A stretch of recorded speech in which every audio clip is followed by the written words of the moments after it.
咁歡迎大家咧嚟到咧我 Candice 嘅頻道啦。咁今日咧我哋一齊嚟做一個深度嘅3組大眾占卜，咁就睇下咧宇宙咧喺呢一刻咧究竟有啲咩重要嘅事，同埋一啲最真心嘅信息想話俾大家聽。咁大家咧就喺3組入邊揀其中一組，咁其實唔使諗咁耐噶啦，第一直覺就係噶啦。咁如果諗唔到嘅話咧，可以眯埋眼睛，然後深呼吸3次，一打開隻眼，覺得邊一組最吸引你，就係嗰一組啦。咁我哋而家就進入去牌卡嘅解讀啦。首先呢，揀到第一組嘅朋友呢，聽我同你講，宇宙今次呢係送俾你嘅整套信息，係一場專屬於你嘅內在情緒淨化同埋一個靈魂重新甦醒嘅旅程嚟嘅。咁呢4張牌卡入邊呢，其實係層層相扣噶。咁由外在嘅能量節奏一路帶你走入去內心嘅最深處。咁而家呢，慢慢幫你呢清理緊你嘅包袱，要提醒你，你係一個與生俱來有一個好強嘅天賦同埋好強嘅力量嘅人。咁第一張卡呢係講緊月亮周期。咁首先呢，第一張呢月亮周期呢，就係宇宙想同你講呢，其實呢，你近期呢係好明顯咁感受到自己嘅心情啦、狀態啦，同埋生活嘅運勢起起伏伏咁樣。咁有時呢又會精神飽滿，咁覺得前路好光明，但係轉眼間呢又會突然覺得呢自己有啲情緒低落啊，有啲迷茫啊，同埋提唔起勁咁樣。咁其實呢，好多人呢都會以為呢啲呢係自己唔夠努力，或者係自己嘅運氣唔好，但係其實呢就完全唔係。咁就好似月亮咁樣，其實係有盈亦都有虧嘅。咁大海呢亦都係有潮起又有潮落，所以我哋呢每一個人呢嘅能量呢本身呢就係屬於自己嘅自然周期。咁而家你經歷緊呢一個係一個平靜啦、空檔啦，甚至短暫嘅低潮。咁唔代表你係停滯，更唔代表你係倒退，只係呢宇宙想幫你做一個深層嘅能量重整，同埋幫你儲一儲能量嘅啫。新月嘅時候呢，係最適合呢一啲靜心嘅規劃啦，默默咁樣幫自己紮根嘅。咁乜嘢叫做靜心嘅規劃呢？咁可能呢，你可以做一做冥想啊，或者將自己心入邊所想嘅嘢呢寫落張紙上邊，咁就慢慢呢就可以將佢哋圓滿咁樣規劃起嚟啦。咁滿月嘅時候呢，你呢就係喺度釋放緊壓力啦，同埋收穫成果嘅最佳時機。所以呢，唔好再因為一時嘅低谷去責備自己，就只係要順應宇宙嘅節奏，咁就可以噶啦。咁安靜咁等待呢，係屬於喺下一輪高光時刻嘅到來嘅最重要嘅方法。好啦，咁去到第2章呢，心之回響。咁其實呢，係承接住月亮周期嘅能量。正因為你而家呢係處於一個能量轉換嘅階段，所以你內心嘅深處呢，有好多嘢一直好似被抑壓啦、被隱藏嘅情緒啦，都開始慢慢浮現出嚟啦。咁宇宙呢，想話俾你聽嘅嘢，其實你嘅心一路呢都係不斷咁樣呢發出屬於你自己嘅頻率。咁只係呢過去嘅你呢，太習慣呢收埋自己啦，同埋呢扮堅強，咁所以呢唔願意去示弱。咁其實呢，你心入邊呢有好多真心嘅說話呢，你從來呢係唔敢呢同人講。你有好多柔軟同埋脆弱，一直都唔願意喺人哋面前展示俾人哋睇。但係你要記住，你其實呢，你嘅感受，你內心嘅聲音，本來就係有一個屬於佢嘅能量同埋佢嘅迴響。所以當你願意開始誠實咁樣面對自己，同埋接納所有你嘅情緒，你就會慢慢發現身邊有越嚟越多人同頻嘅人就會被你吸引過嚟啦。咁你付出嘅每一份真心呢，最後呢一定呢係會化為呢同等嘅溫柔，回返去你自己嘅身上面。咁第三章呢，其實係講一個未寄出嘅信。咁嚟到第三章未寄出嘅信呢，呢一章呢係你心入邊最深層嘅課題嘅意思。咁點解係一個喺你嘅情緒不斷隨住周期反反复复呢？其實呢個根源就係喺呢度啦。你嘅心底入邊呢，其實藏住咗好多從來冇好好放下，亦都冇好好了結嘅心結。咁可能呢會喺過去一段無疾而終嘅感情啦，亦都係可能呢你從來未係用口講出嚟嘅道歉啦，或者係感謝啦，同埋遺憾。咁亦都可以呢係可能係你曾經嘅自己一直都存在咗一啲唔甘心。咁呢啲呢就係未曾說出嘅說話，未曾放下嘅回憶，就好似一條條無形嘅線，同埋或者係無形嘅繩咁樣，靜靜咁樣綁住咗你嘅靈魂。所以呢，就令你呢無法呢去徹底咁樣輕鬆咁樣向前行，大步大步咁樣向前行。咁所以呢，瑜伽宇宙呢就係邀請你做一場溫柔嘅內在釋放。你唔需要真係寫信寄出去，只需要你喺心入邊同過去好好咁樣道別，將所有心入邊卡住你嘅遺憾同埋你嘅絆腳石呢，慢慢咁樣隨風咁樣放下，唔好再諗佢啦。當你願意走到呢一個舊包袱放低嘅時候呢，你就會即刻感受到心靈變得更加輕盈。咁無論係瞓覺啦，同埋心情啦，都一定係整個運勢入邊啦，都會一定係好大嘅轉變，同埋你個心情都係會迎來一個好大嘅鬆脫同埋輕鬆嘅感覺。咁其實呢，題外話啦，咁我都可以呢建議大家呢可以做一樣嘢。當你個心情好沉重啊，或者係有啲嘢覺得放唔低嘅時候，你可以深呼吸一啖氣，然後慢慢深呼吸大概3秒至4秒度啦。咁然後忍住啖氣，大概亦都係3至4秒度啦。咁然後當你呼氣嘅時候呢，你就想象前面有一個黑色嘅窿，將所有唔好嘅嘢呼出去咁樣咯。咁可以循環咁樣做大概3至4次啦。咁你就會感覺到好輕鬆噶啦。咁第4張呢，就可以叫做直覺創意嘅卡。咁呢，當你呢順應咗生命嘅周期嘅時候，接納咗你內心嘅真心，同埋釋放晒所有過去嘅遺憾之後，咁屬於你珍惜嘅禮物就會正式降臨啦。咁呢張卡呢，就係直覺嘅創意。咁宇宙就想同你講呢，你本來就與生俱來呢好有靈感、天賦同埋創造力，只不過呢一路以嚟呢，就係被生活嘅雜念啦、舊傷啦同埋煩惱呢去遮住咗。咁隨住你一步一步咁樣去完成內在嘅清理呢，你就會慢慢呢察覺到自己呢，其實一直呢都係直覺好準嘅，而且係越嚟越準添嘅。咁腦海入面呢，不斷呢都會呢湧現一啲新嘅靈感、新嘅想法，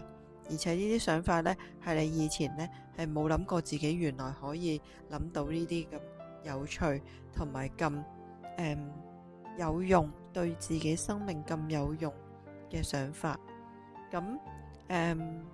無論你而家面對緊嘅人生抉擇啦，或者人生嘅方向啦，定係你自己熱愛嘅領域啦，你都呢會時不時收到一啲來自高我或者係宇宙嘅指引，而且你係會覺得好驚喜、好驚喜嘅指引禮物嚟嘅。咁呢一份蘇醒嘅創造力呢，係宇宙送俾你嘅回禮啦，你亦都會係你靈魂本來就擁有嘅專屬力量嚟㗎。咁好啦，咁我而家呢，就同大家做一個總結先。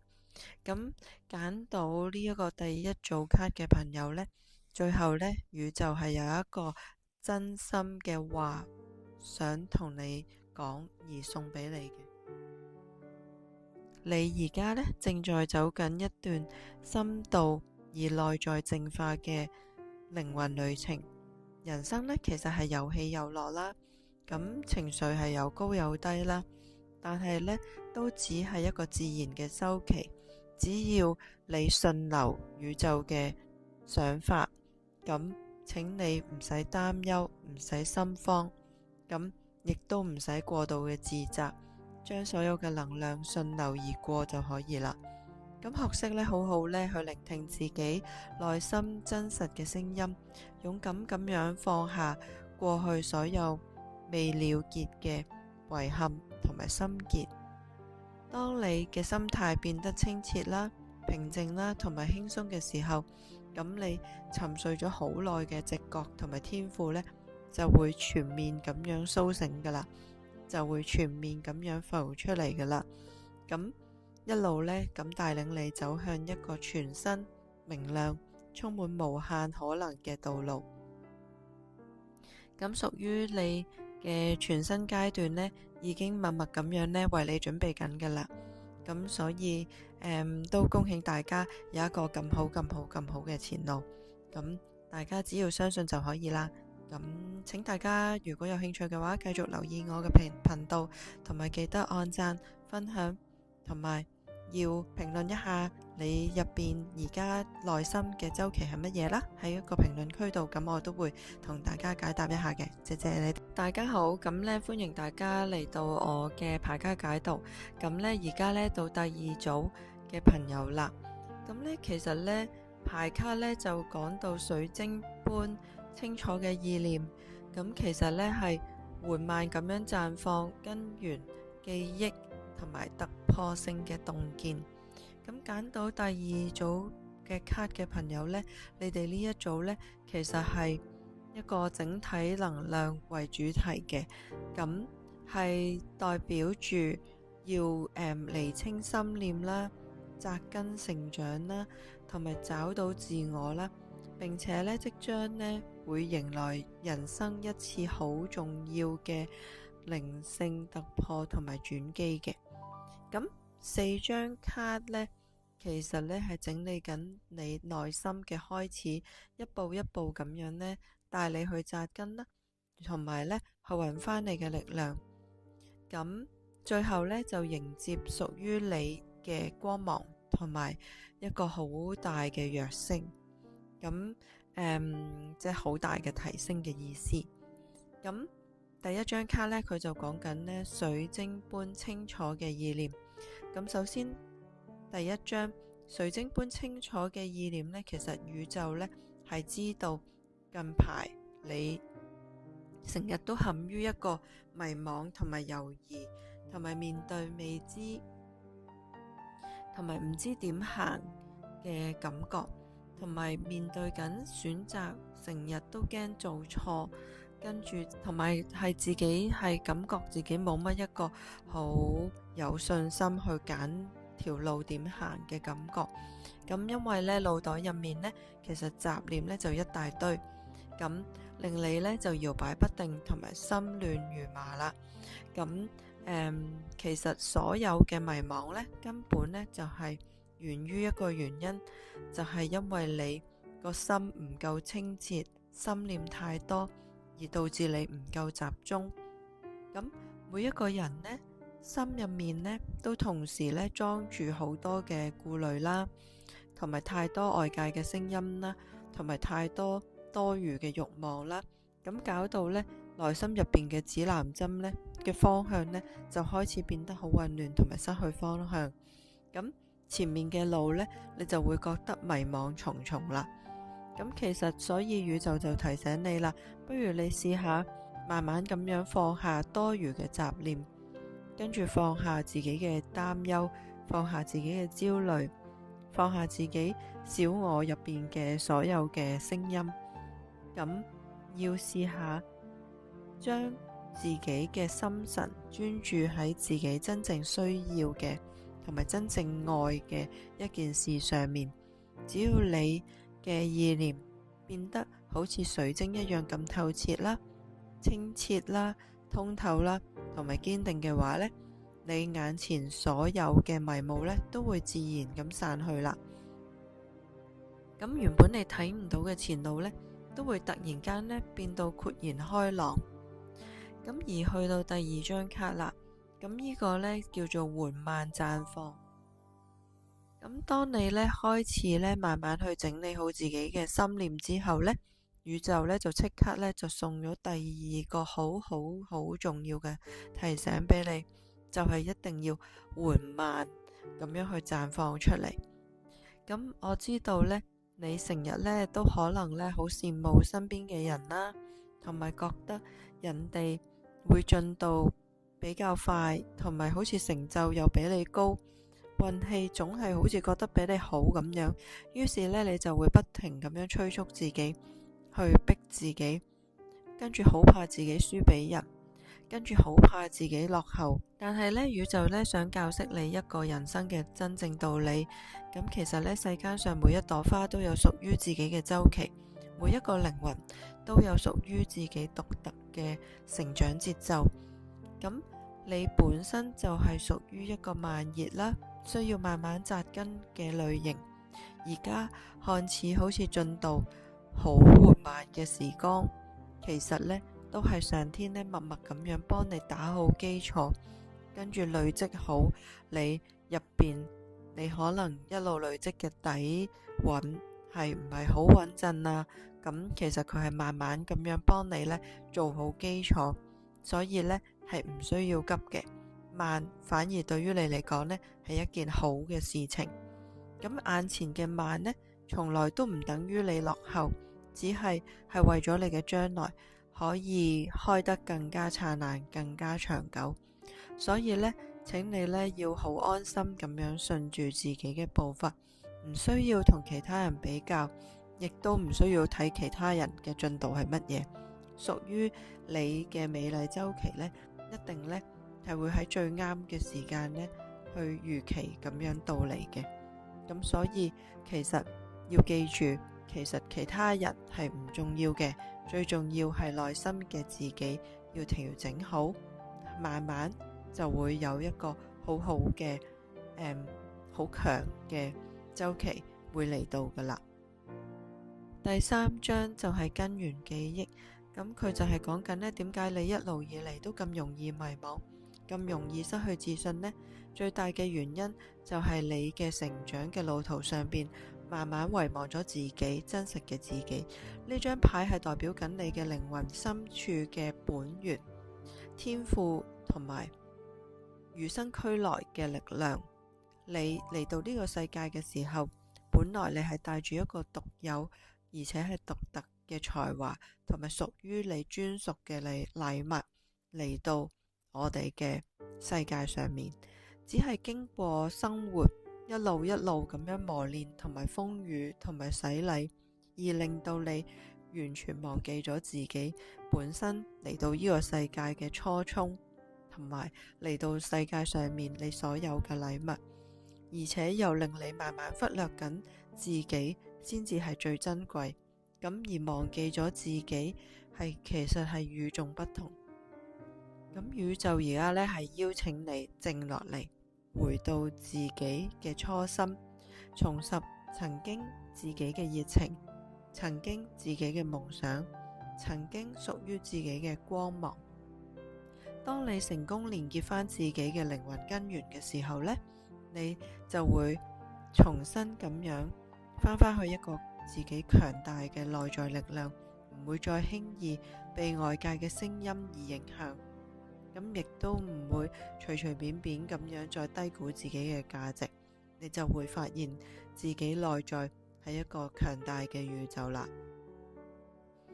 所以你所經歷嘅所有堅持，或者你所經歷嘅所有嘅過往嘅事，都其實係支撐緊你前面走到一個最寶貴、最珍貴嘅財富同埋豐盛。好啦，咁去第4張卡呢，佢就寫住突破性嘅洞見。咁當你嘅心念呢變得好清明嘅時候啦，咁願意放慢腳步嘅時候呢，成功呢就會揾返你啦。咁而你亦都會揾返自己嘅根源，就係非常成功嘅自己。咁呢一組最珍貴嘅禮物就係呢一樣嘢啦，就係會降臨到你嘅身上邊。咁呢一張卡就係叫做突破性嘅洞見。咁所以成功就係喺當你放下之後，就係最珍貴最珍貴嘅禮物，就係一定會降臨到你嘅身上邊。咁宇宙呢都好想話俾你知呢，其實呢喺唔遠嘅將來，好快，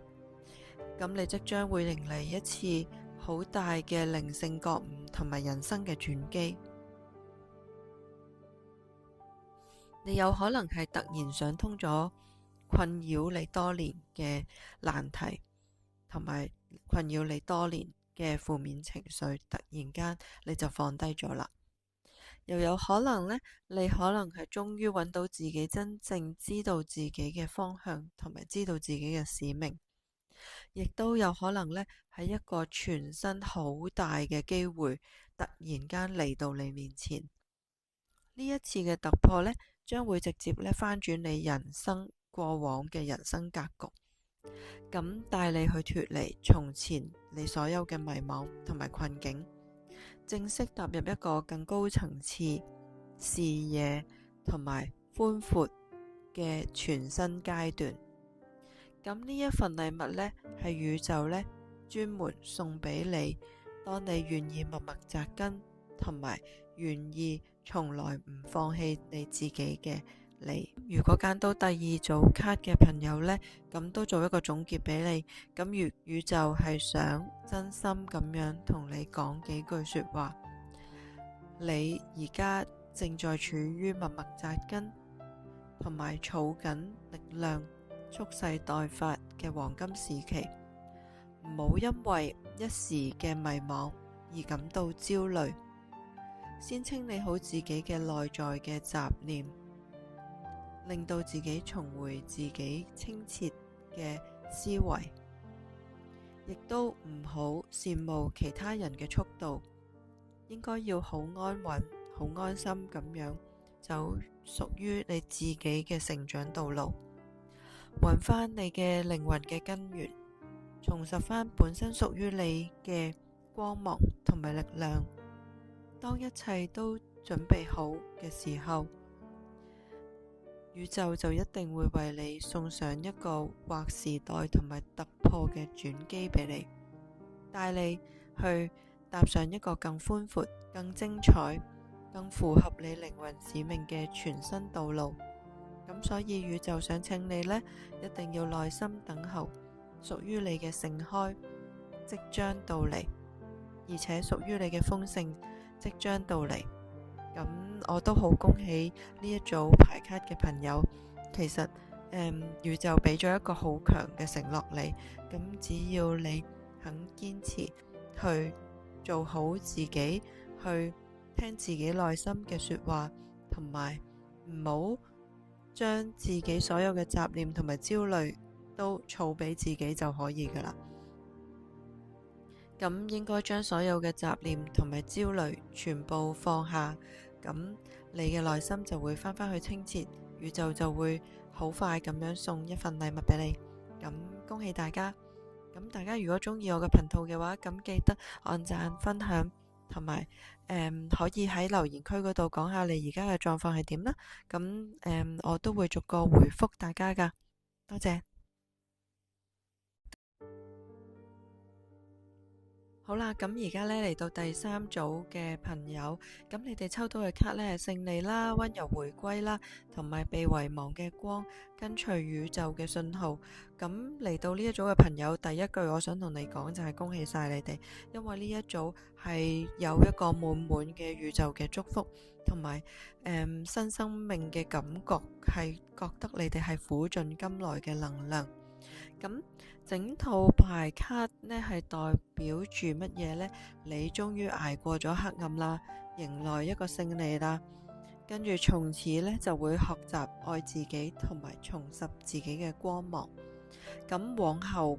一個路途上邊呢，你都會跟隨住宇宙嘅指引，而平安順心咁樣去行你哋嘅光明同埋勝利嘅道路。咁第一張卡呢係講勝利，咁我知道呢一路走過嚟嘅你呢，其實呢真係一路係咁樣捱翻嚟嘅，而且呢係用咗好耐，撐咗好耐，用咗好多時間，而可以經歷咗唔同嘅事情，而可以行到過嚟呢條路嘅。你經歷過好多旁人都睇唔到嘅孤獨啦、眼淚啦同埋委屈。咁好多時候呢，你幾乎呢都撐唔住，差啲都想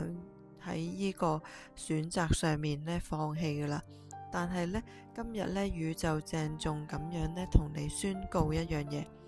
所有嘅難關已經走晒噶啦，行晒噶啦。咁所有嘅考驗呢已經落幕噶啦。咁你過咗去每一次嘅堅持，每一次嘅汗水，每一次嘅眼淚，每一份從不放棄嘅心意呢，上天呢全部都睇晒喺佢嘅眼裏面，同埋而且宇宙係幫你記住咗，佢知道咗你嘅辛苦同埋堅持。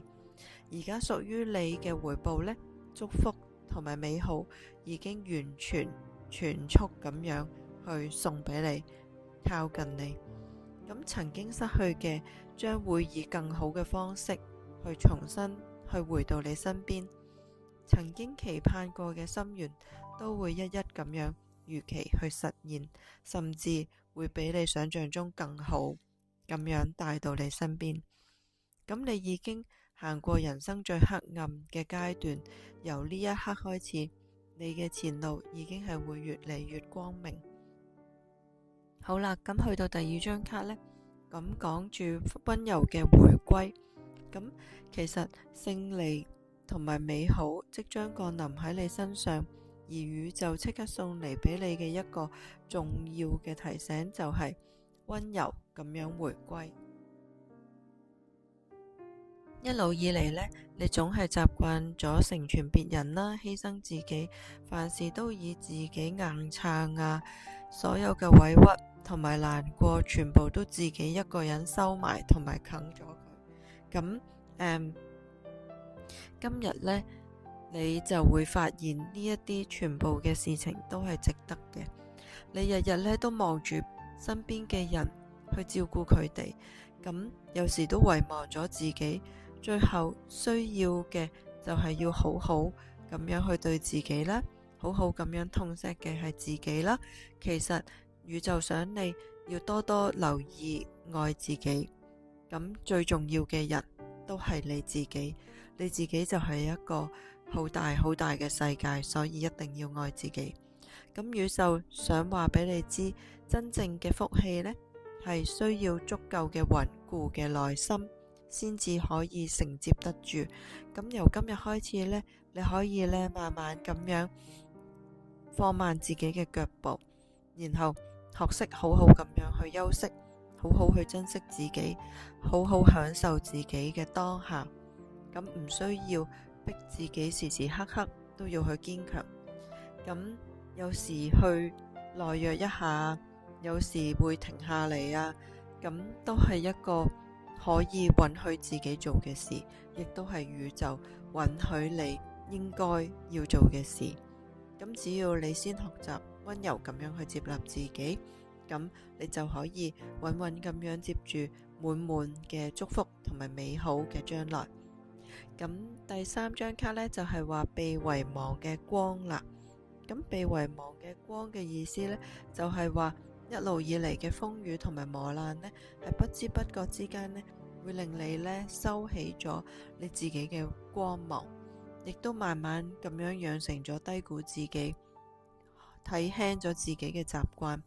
甚至係遺忘咗自己。你成日都覺得自己好平凡、好普通，甚至覺得自己配唔上世間上任何嘅美好同埋愛。但係宇宙係想話俾你知一個深層嘅真相，係由你而嚟到呢個世界嘅一刻開始，你本來就係一個好純正、耀眼、充滿力量嘅光。你天生呢，就係有一個善良、溫柔同埋療癒他人嘅特質。咁只要你喺過往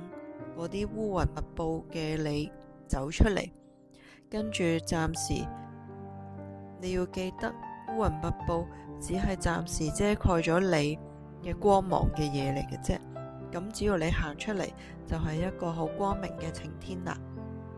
咁而家呢，宇宙呢係即將為你重新點亮呢一個你被遺忘嘅光芒。咁呢啲光芒再次係會好強咁樣照到你嘅身上邊，同埋你內心上面。等你再次睇到自己需要嘅珍貴，同埋自己嘅珍惜，跟住同埋你要再次要睇到自己獨一無二、無可取代嘅時候，你就會發現呢啲光芒其實一路一路咁樣都係照住你，而且係非常之光、非常之燦爛嘅光。以後呢，唔需要呢再睇輕自己啦，你只要記得你係值得世界上所有嘅美好，值得世界上所有嘅愛，值得世界上所有嘅恩典就可以啦。咁第4張卡呢，就係宇宙講俾你聽，你要跟隨住宇宙嘅信號。當你迎來一個勝利嘅時候，咁你呢就會學識愛自己啦，重拾翻自己嘅光芒之後呢，你又會將以前嘅道路就會忘記咗佢。宇宙將會為你成為一個好穩固嘅引路者。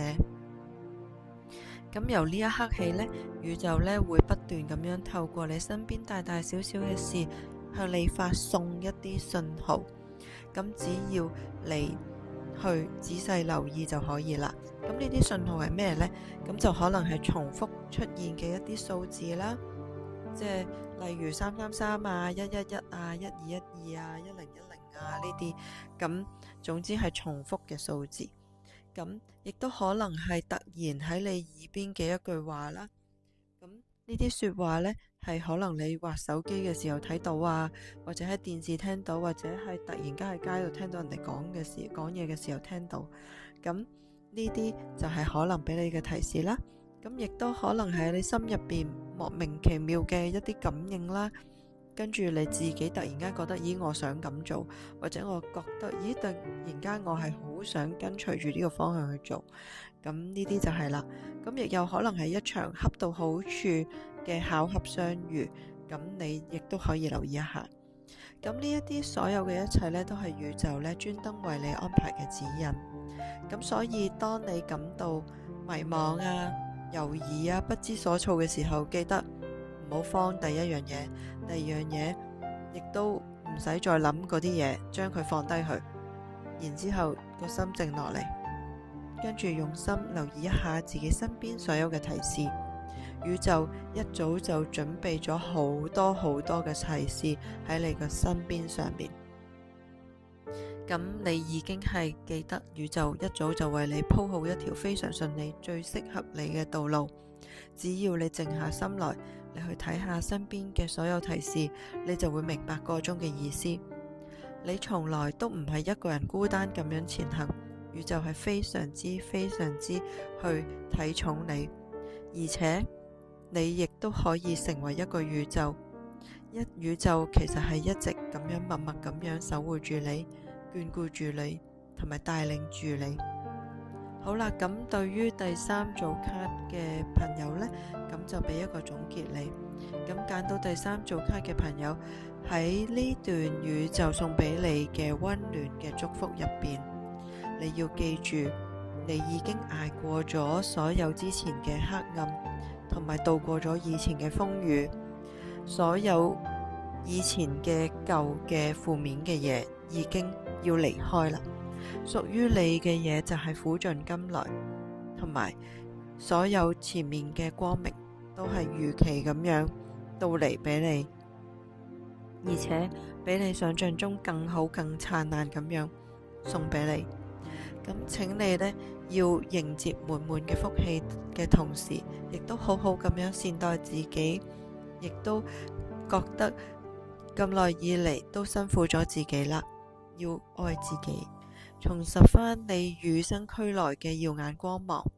再唔好低估自己係獨一無二嘅價值。你係非常之強大，宇宙係非常之支持你，你亦都係一個強大嘅宇宙嚟㗎。